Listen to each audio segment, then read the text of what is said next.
Okey, bismillahirrahmanirrahim. Assalamualaikum. Alhamdulillah diberi kepercayaan untuk menyiapkan penapis air.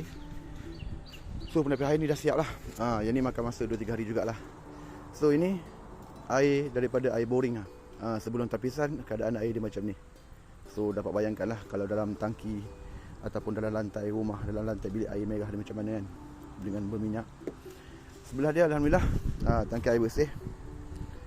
Okey, jom ni kita nampak dasar dekat bawah. Hari ni cuaca mendung.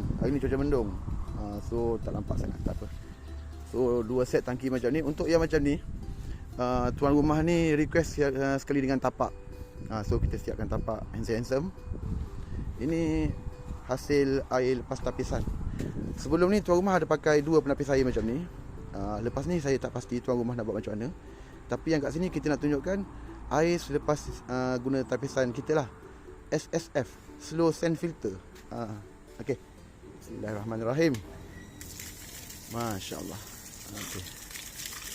Ini keadaan air dah. Alhamdulillah kita dapat air jernih dan tak berbau.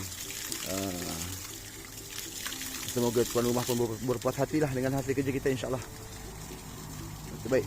Ada sebarang persoalan nak tanya-tanya, boleh chat-chat kita dulu, boleh komen-komen dekat video kita, insya-Allah kita akan attend lah. Jumpa lagi semua. Assalamualaikum.